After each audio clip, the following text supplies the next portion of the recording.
Hello students, இன்னைக்கு இந்த வீடியோல வந்து நம்ம chapter 2 data abstraction பத்தி டிஸ்கஸ் பண்ண போறோம். chapter 1 வந்து நான் ஏற்கனவே அப்லோட் பண்ணியிருக்கேன். அந்த புக் பேக் ஆன்சர்லாம் வந்து அதை ஒரு தடவை கோ த்ரூ பண்ணிங்கன்னா ஆன்சர் படிக்கும்போது ஈஸியாக இருக்கும். ஸோ சாப்டர் 2 தான் இன்றைக்கி நம்ம டிஸ்கஸ் பண்ண போகிறோம். 1 mark 2 marks and 3 marks.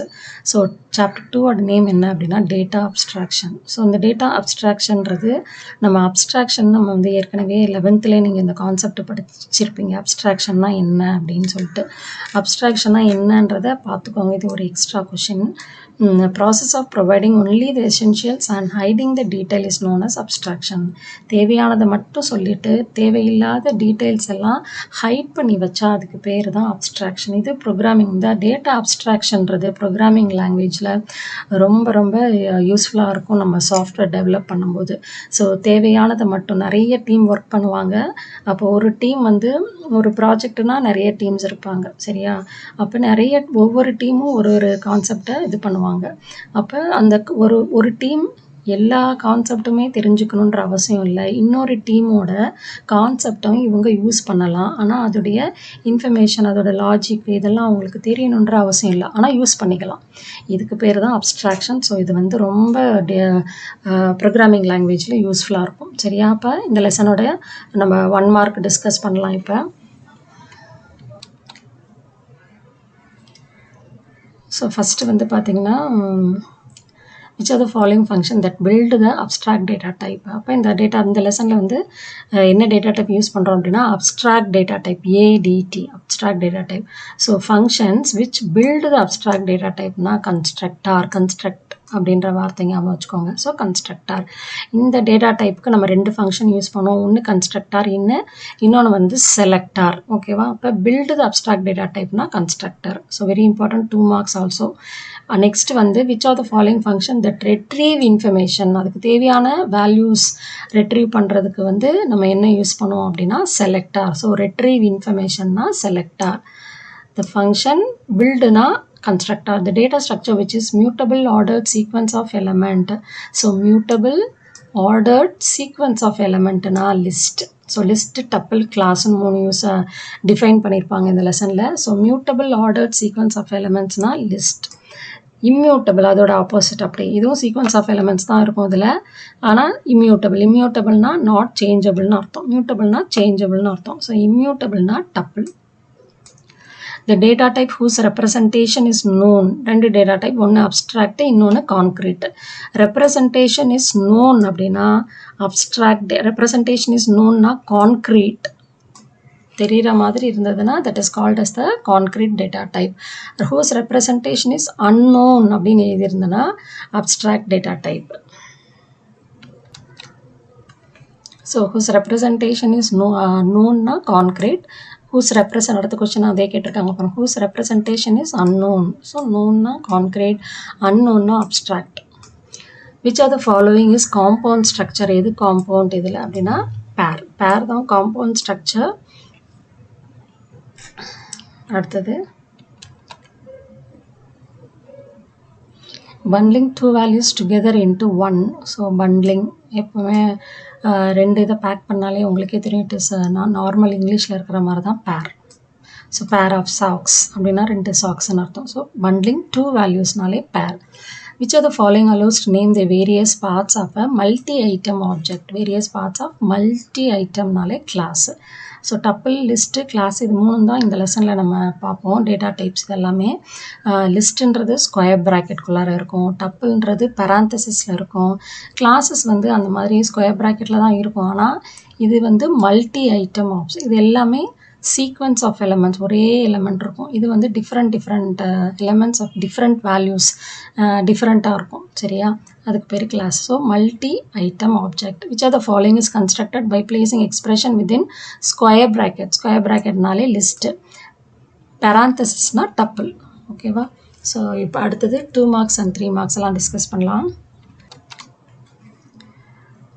So first 2 marks, what is abstract data type? Abstract data type na enna? ADT. Short அது வந்து ADT ன்னு சொல்லுவோம். So abstract data type is a type for objects whose behavior is defined by set of values and operations. So it is a type. Type na என்ன அர்த்தம்? Data type. ADT ன்றது ஒரு data type for object. Class and objects தான். ஓகேவா? Abstract data டைப்னாலே class and ஆப்ஜெக்ட்ஸ்ன்னு தான் அர்த்தம். எப்படி நம்ம 11th நம்ம பார்த்துருப்போம், கிளாஸ்குள்ளார என்ன இருக்கும்? ஆட்ரிபியூட்ஸ் அண்ட் ஃபங்க்ஷன்ஸ் இருக்கும் இல்லையா? ஸோ ஆட்ரிபியூட்ஸ்ன்றது தான் வேல்யூஸு, அந்த ஃபங்க்ஷன்றது தான் ஆப்ரேஷன்ஸ், அவ்வளோதான். So behaviour is defined by set of values and operations. Definition of ADT not only mentions what operations. Definition of ADT only mention what operations are to be performed. என்ன operation perform பண்ணுவோம் அப்படின்றத மட்டும்தான் சொல்லும். But not how these operations will be implemented. But அது எப்படி implement பண்ண முடியும் அப்படின்றத சொல்லாது. அதுதான் ADT. அதாவது டிஃபைன் மட்டும்தான், அதோட actual coding of that function வந்து இருக்காது. அதுக்கு பேர் தான் abstract data type. For example, இப்போ பிரிண்ட்னு ஒரு ஃபங்க்ஷன் நம்ம யூஸ் பண்ணுறோம் அப்படின்னா, பிரிண்ட் வந்து நம்ம சும்மா பிரிண்ட் வந்து it is used for printing the values. நம்ம உள்ளே என்ன கொடுக்குறோமோ அதை அப்படியே பிரிண்ட் பண்ணோம் இல்லையா? பைத்தானில் நம்ம பார்த்துருக்கோம். பைத்தானில் அப்படி தான் நம்ம யூஸ் பண்ணுவோம். C++ல் C-in C-out இதெல்லாம் எக்ஸாம்பிள். ஸோ இது என்ன உள்ளே இருக்குன்றது நமக்கு தெரியாது. இது எப்படி நம்ம ஆக்சுவலாக நம்ம வேல்யூஸ் கொடுத்தா பிரிண்ட் ஆகும், அவ்வளோதான். உள்ளே அது எப்படி எக்ஸிக்யூட் ஆகுன்றது நமக்கு தெரியாது, அதோட கோடிங் எப்படி இருக்குன்னு தெரியாது. ஓகேவா? ஸோ அதுதான் ADT. இதுதான் சிம்பிளாக இப்படி அண்டர்ஸ்டாண்ட் பண்ணிக்கோங்க. இது ப்ரோக்ராமிங் கான்செப்டில் ரொம்ப யூஸ்ஃபுல்லாக இருக்கும். So next differentiate constructor and selector. அப்போ அந்த டேட்டா அப்ஸ்ட்ராக்ஷன் ஃபெசிலிட்டேட் பண்ணோன்னா, டேட்டா அப்ஸ்ட்ராக்ஷன்ற கான்செப்டை பண்ண வைக்கிறதுக்கு நம்ம 2 ஃபங்க்ஷன் யூஸ் பண்ணுவோம். ஒன்று கன்ஸ்ட்ரக்டர் அண்டு இன்னொன்று வந்து செலக்டர். அப்போ constructor are functions that build the abstract data type. So abstract data டைப்பை க்ரியேட் பண்ணுறதுக்கு பேர் கன்ஸ்ட்ரக்டர். அதே செலக்டர்ஸ் ஆர் ஃபங்க்ஷன், ரெண்டுமே ஃபங்க்ஷன் தான். Retrieve information from the data type. 5 மார்க்ஸில் இன்னும் டீட்டெயிலாக நம்ம படிக்கும்போது கான்செப்ட் நல்லா புரியும். ஸோ இது வந்து பில்டு, இது தட் இஸ் டு கிரியேட்னு அர்த்தம். அப்ஸ்ட்ராக்ட் டேட்டா டைப்பை கிரியேட் பண்ணுறது. இது வந்து ரிட்ரீவ் இன்ஃபர்மேஷன். ரிட்ரீவ் இன்ஃபர்மேஷனா இதோடைய வேல்யூஸை வாங்கி ப்ராசஸ் பண்ணுறது, அதுக்கு பேர் செலக்டார். ஓகேவா? ஸோ இதுதான் கன்ஸ்ட்ரக்டர், செலக்டார். வாட் இஸ் பேர்? ரொம்ப இம்பார்ட்டன்ட் கொஷின். நெக்ஸ்ட் வந்து வாட் இஸ் பேர்? Give an example. இது ஏற்கனவே 1 மார்க்லாம் இருக்குது. பண்ட்லிங் 2 வேல்யூஸ், 2 வேல்யூஸை ஒன்றா பேக் பண்ணுறதுக்கு பேர் தான் பேருன்னு அர்த்தம். So list, so bundling 2 values together into 1 can be considered as a pair. List, common method for doing that வந்து லிஸ்ட்டு. ஸோ லிஸ்ட் வந்து can be called as a pair. இந்த லிஸ்ட்டு, டப்பிள் இதெல்லாமே example for pair. ஏன் லிஸ்ட்டை நம்ம வந்து பேருன்னு சொல்கிறோம் அப்படின்னா, ஜென்ரலாக நம்ம வந்து லிஸ்ட் எப்படி எழுதுவோம் அப்படின்னா, L is equal to, நீங்கள் இன்னும் பின்னாடி படிப்பீங்க 9th சாப்டரில் பைத்தான் படிக்கும்போது இன்னும் உங்களுக்கு புரியும். For example, L is equal to 10, 20. இப்படி தான் நம்ம லிஸ்ட்டை வந்து டிஃபைன் பண்ணுவோம், ஸ்கொயர் ப்ராக்கெட்குள்ளார வேல்யூஸு. ஸோ இது வந்து நான் ஏன் பேருன்னு சொன்னால், இன்டர்னலாக இது எப்படி ரெப்ரசென்ட் ஆகும்னா இப்படி தான் ரெப்ரசென்ட் ஆகும். ஸோ ஒரு எலிமெண்ட்டை ஆக்சஸ் பண்ணுறதுக்கு இண்டெக்ஸ், நம்ம அரேன்னு C++ல் படிச்சிருக்கோம் இல்லையா, அதே தான். ஸோ ஃபஸ்ட் எலிமெண்ட்டை வந்து ஆக்சஸ் பண்ணுறதுக்கு 0, செகண்ட் எலிமெண்ட் ஆக்சஸ் பண்ணுறதுக்கு 1. ஸோ 0, 10 இப்படி ஸ்டோர் ஆகும். செகண்ட் வேல்யூ வந்து 1, 20. ஸோ அதனால தான் இதுக்கு பேர் பேர்னு அர்த்தம். ஓகேவா? ஸோ பண்ட்லிங் 2 வேல்யூஸ், என்ன ஆக்சுவல் வேல்யூ அண்ட் இண்டெக்ஸ் ரெண்டையும் சேர்த்து பேக் பண்ணுறதுனால இதுக்கு பேர் pair. Next question, what is list? Give an example. லிஸ்ட்னா என்னன்னு கேட்டிருக்காங்க. லிஸ்ட் தான் நம்ம பார்த்தோம் இல்லையா. List is constructed by placing expression. இது 1 மார்க்லையும் சூஸ்லையும் இருக்குது. So placing expression within square bracket, very important. Square ப்ராக்கெட்குள்ளார இருக்கணும். எக்ஸ்பிரஷன்றது பிளேசிங் எக்ஸ்பிரஷன் அப்படின்னா என்ன அர்த்தம்? எக்ஸ்பிரஷன்றது வேல்யூஸு, அது ஒரு இன்டீஜர் நம்பராக இருக்கலாம், ஃப்ளோட்டிங் பாயிண்ட் நம்பராக இருக்கலாம், கேரக்டராக இருக்கலாம், ஸ்ட்ரிங்காக இருக்கலாம், இது வேணா இருக்கலாம். அதனால தான் ஜென்ரலாக வேல்யூஸ்ன்னு போடுறதுக்கு பதிலாக எக்ஸ்பிரஷன் கொடுத்துருக்காங்க. இதில் வேல்யூஸ் கூட நீங்கள் எழுதலாம். ஸோ வித்தின் ஸ்கொயர் ப்ராக்கெட்குள்ளார இருக்கணும். செப்பரேட்டட் பை கமா, கமாவால் செப்பரேட் ஆகிருக்கணும். நடுவில் கமா போட்டிருக்கணும். சரியா? ஸோ கலெக்ஷன் ஆஃப் வேல்யூஸ், அவ்வளோதான். So we can change elements of a tuple. Sorry, இது டப்பிள் கிடையாது, லிஸ்ட்டுன்னு பதிலாக டப்புன்னு எழுதியாச்சு. So we can change elements of a list. அதனால தான் it is mutable அர்த்தம். சேஞ்ச் பண்ணுறதுனால அது மியூட்டபிள்னு சொல்லுவாங்க. ஸோ எக்ஸாம்பிள் பார்த்தீங்கன்னா L is equal to 10, 20. So வேல்யூஸை ஸ்கொயர் ப்ராக்கெட்குள்ளார கொடுத்துருக்கேன், நடுவில் கமா, இன்னும் நிறைய வேல்யூஸ் கமா போட்டு எழுதலாம். ஸோ இதுதான் list. Next what is tuple? டப்பிள்னா என்ன அப்படின்னு கேட்டிருக்கான்.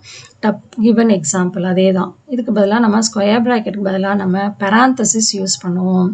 Tuple is a comma separated sequence of values surrounded by parenthesis. உங்களுக்கு இது மாதிரி எழுத தெரியலனா இந்த டெஃபினேஷன் படிச்சுக்கோங்க. அப்படியே ஸ்கொயர் ப்ராக்கெட் பதிலாக parenthesis கூட நீங்கள் எழுதலாம். அது மட்டும் அந்த வேர்டை மட்டும் மாற்றினீங்கன்னா போதும் டப்பிள். ஸோ ரெண்டுமே ஒரே மீனிங் தான். collection of values or constructed by placing expression or sequence of values எப்படி வேணா எழுதலாம். So sequence of values surrounded with parenthesis separated by comma அப்படியும் எழுதலாம். சரியா? என்ன இருக்கணும்? வேல்யூஸ் இருக்கணும், parenthesisக்குள்ளார இருக்கணும், நடுவில் கமா செப்பரேட் ஆகிருக்கணும், கமாவால் செப்பரேட் ஆகிருக்கணும். அவ்வளோதான். we cannot change the elements of a tuple. Tuple வந்து சேஞ்ச் பண்ண முடியாது. அங்கே சேஞ்ச் பண்ணலாம் லிஸ்ட்டை, டப்பிள் சேஞ்ச் பண்ண முடியாது. அதனால தான் அதுக்கு பேர் இம்மியூட்டபிள். ஓகேவா? ஸோ இதோட எக்ஸாம்பிள் பார்த்தீங்கன்னா டப்பிளோட example colour equal to red, blue, green.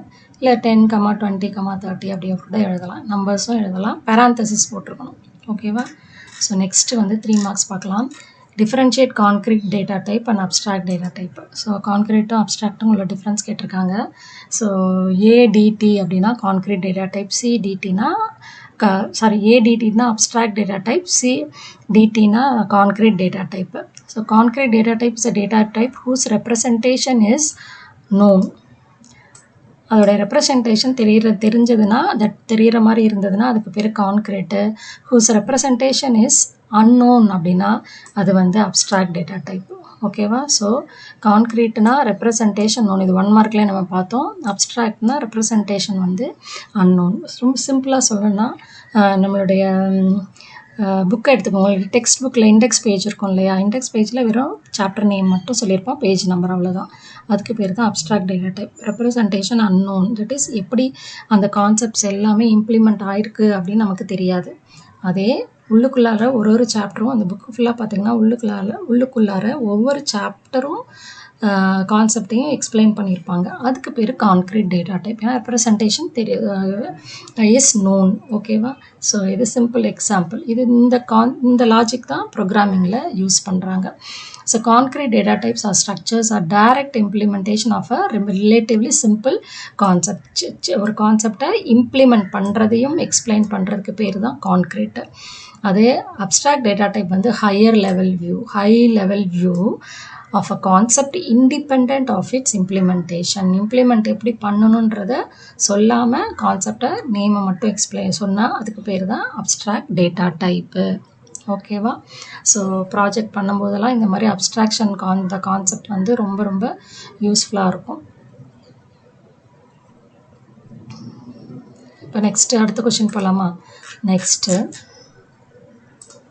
which strategy is used for program designing? Define that strategy. எந்த strategy programming designingக்கு யூஸ் பண்ணுறாங்க அப்படின்னு கேட்குறாங்க.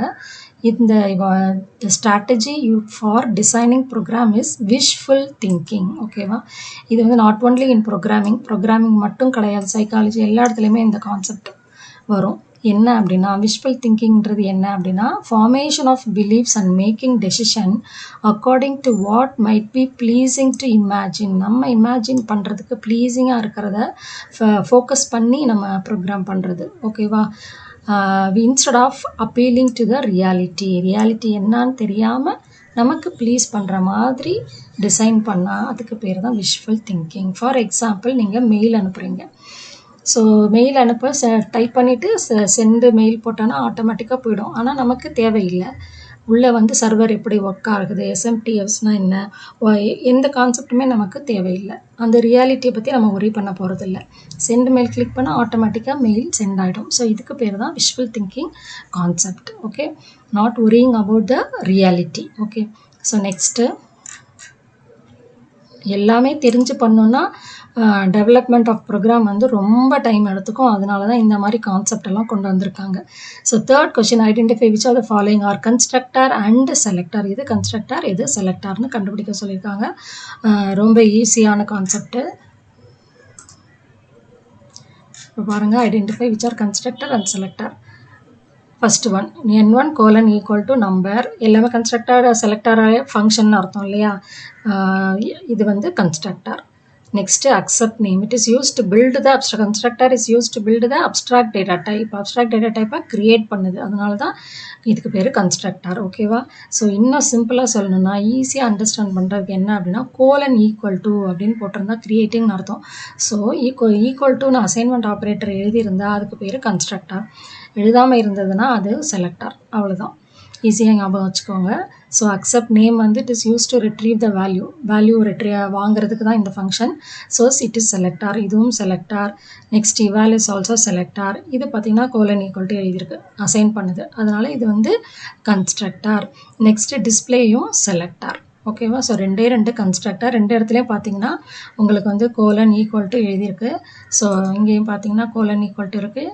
ஸோ அதனால் இது கன்ஸ்ட்ரக்டர். நெக்ஸ்ட்டு வந்து இங்கேயும் கோலன் ஈக்குவல் டு இருக்குது, அதனால் இதுவும் கன்ஸ்ட்ரக்டர். மற்றதெல்லாம் செலக்டர். சிம்பிளாக இப்படி ஞாபகம் வச்சுக்கோங்க. Okay. So what are the different ways to access the elements of a list. லிஸ்ட்டோட எலிமெண்ட்ஸை எப்படி ஆக்சஸ் பண்ணலாம்? லிஸ்ட்னா என்னென்னு தெரியும்.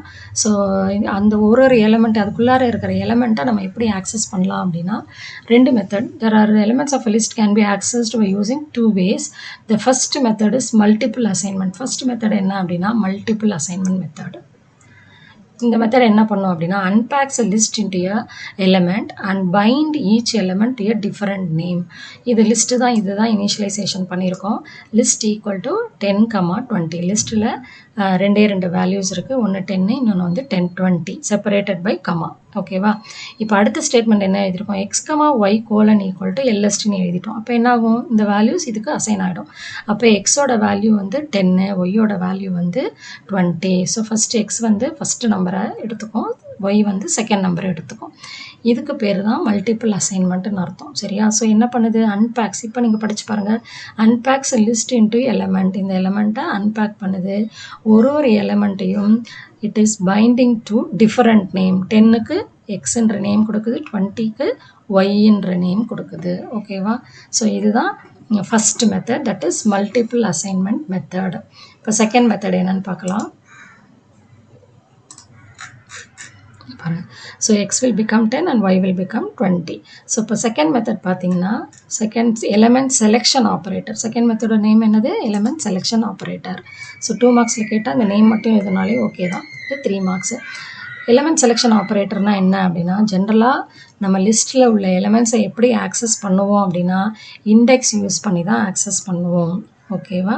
ஸோ அப்போ square bracket, unlike a list literal, a square bracket expression directly following another expression does not evaluate a list value, but instead selects an element from the value of the preceding expression. இது ரொம்ப இது வந்து அப்படியே புக்கில் கொடுத்துருந்ததுனால இதை வந்து எழுதியிருக்கோம். ஏன்னா கீ ஆன்சரில் இப்படி தான் எக்ஸ்பெக்ட் பண்ணுவாங்க. இதோட மீனிங் என்ன அப்படின்னா, second method is using index of the element. Index வச்சு ஆக்சஸ் பண்ணலாம் அப்படின்னு தான் சிம்பிளாக சொல்லணும்னா, we can access the element of the list by using index position or index. அவ்வளோதான்.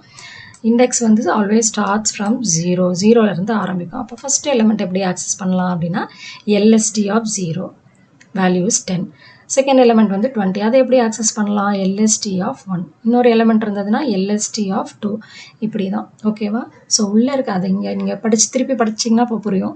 Square bracket expression directly following another expression which does not, this is called as expression. ஓகேவா? இங்கே வந்து ஏன் எக்ஸ்பிரஷன் சொல்கிறாங்கன்னா, இது ஒரு நம்பராக இருக்கலாம், இல்லைனா எக்ஸ்பிரஷனாக கூட இருக்கலாம். 2 + 3 அப்படின்னு கூட எழுதுனா 2 + 3 is 5. அப்போ அதோட இண்டெக்ஸ் வந்து 5ன்னு அர்த்தம். அப்படியே எழுதலாம். which does not evaluate to a list value அதை evaluate பண்ணல, but it select the element. but இந்த 0ன்றது லிஸ்ட்டோட வேல்யூ சொல்ல, அந்த எலமெண்ட்டை செலக்ட் பண்ணிவிட்டு அப்புறம் சொல்லுதுன்னு அர்த்தம். ஓகேவா? ஸோ அதுதான் இதோட மீனிங். இது ரொம்ப கன்ஃபியூஸ் ஆச்சுன்னா, element selection operator uses the index அப்படின்னு போட்டிங்கனாலே they will give mark. ஓகேவா? ஸோ நெக்ஸ்ட்டு அடுத்த கொஸ்டின் பார்க்கலாம். Identify which are the following are list, tuple and class. இதெல்லாம் லிஸ்ட்டு, எது டப்பிள் அண்ட் கிளாஸ் எதுன்னு பார்க்குறோம். ஸோ ஃபஸ்ட்டு ஒன் வந்து அரே. லிஸ்ட்டு உங்களுக்கே தெரியும், ஸ்கொயர் ப்ராக்கெட் இருந்தால் லிஸ்ட்டு, பேராந்தசிஸ் இருந்தால் டப்பிள், கிளாஸ்னா மல்டி ஐட்டம் ஆப்ஜெக்ட். ஓகேவா? So square bracket array of 1, 2, 34 square bracket இருக்குது, அதனால் லிஸ்ட்டு. நெக்ஸ்ட் ஒன் வந்து பேராந்தசிஸ் இருக்குது, அதனால் டப்பிள். நெக்ஸ்ட் ஒன் வந்து ஸ்கொயர் ப்ராக்கெட் யூஸ் பண்ணியிருக்காங்க, ஆனால் என்ன கொடுத்துருக்காங்க, ஸ்டூடெண்ட். உள்ளர வந்து RNO, நேமு, மார்க்கு. இந்த ஸ்டூடெண்ட்டோட டிஃப்ரெண்ட் வேல்யூஸ், அவனோட ரெஜிஸ்டர் நம்பர், அவனோட நேமு, அவனோட mark. So multi item. Okay, அதனால் இதுக்கு பேர் கிளாஸு. ஸ்கொயர் ப்ராக்கெட்டை பார்த்துட்டு டக்குன்னு கிளாஸ்ன்னு லிஸ்ட்டுன்னு எழுதிடாதீங்க. இது வந்து கிளாஸ். ஓகேவா? ஏன் அப்படின்னா இது எல்லாமே ஒரே வேல்யூஸ், இன்டீஜர் நம்பர்ஸ்னு அர்த்தம். இது அப்படி கிடையாது. இது ஒரு நம்பர், இது வந்து ஒரு ஸ்ட்ரிங்கு, இது ஒரு floating point value. So different items, அதனால தான் இதுக்கு பேர் கிளாஸ். ஓகேவா? So day colon equal to Sunday. Words தான் எழுதியிருக்காங்க, ஆனால் பேராந்தசிஸ் போட்டிருக்காங்க. எல்லாமே டேஸ் ஆஃப் த வீக் இல்லையா? எல்லாமே ஒரே இதை தான் மென்ஷன் பண்ணுது. அதனால் இது வந்து டப்பிள், பேராந்தசிஸ் போட்டதுனால டப்பிள். இது ஸ்கொயர் ப்ராக்கெட் இருக்கிறதுனால லிஸ்ட்டு. இங்கே பார்த்தீங்க, திருப்பி ஸ்கொயர் ப்ராக்கெட் இருக்குது. எம்ப்ளாயி உள்ள இ நம்பர், இ name, E sal, E address அப்படின்னு ஸ்கொயர் ப்ராக்கெட் உள்ளார கொடுத்துருக்காங்க. இது எல்லாமே எம்ப்ளாயியோட டிஃப்ரெண்ட் வேல்யூஸ். எம்ப்ளாயோட number, name, salary, address different வேல்யூஸ்ன்றதுனால இதுக்கு பேர் கிளாஸ். ஓகேவா? ஸோ இந்த ரெண்டுமே ஸ்டூடெண்ட்டு, எம்ப்ளாயி, அவங்களோட டிஃப்ரெண்ட் இன்ஃபர்மேஷன்றதுனால மல்டி ஐட்டம், அதனால் இதுக்கு பேர் கிளாஸு. மற்றதெல்லாம் பார்த்தோன்னே புரிஞ்சிருக்கோம். ஸ்கொயர் ப்ராக்கெட், அதனால் லிஸ்ட்டு, பேராந்தசிஸ், டப்பிள், இது வந்து கிளாஸ். ஓகேவா? ஸோ இது இப்போ இந்த 2 மார்க்ஸ் 3 மார்க்ஸ் எல்லாம் கிளியராக புரிஞ்சிருக்குன்னு நினைக்கிறேன். ஸோ அடுத்தது நம்மளுடைய டீட்டெயில் ஆன்சரை நெக்ஸ்ட் வீடியோவில் டிஸ்கஸ் பண்ணலாம். இந்த வீடியோ உங்களுக்கு பிடிச்சிருந்ததுன்னா அகிலா கம்ப்யூட்டர் கிளாஸை சப்ஸ்கிரைப் பண்ணுங்கள், உங்கள் ஃப்ரெண்ட்ஸ்க்கு ஷேர் பண்ணுங்கள். அப்போ தான் வந்து வீடியோஸ் வந்து நிறைய போட்டால் உங்களுக்கு எல்லாருக்கும் ரீச் ஆகும். So thank you.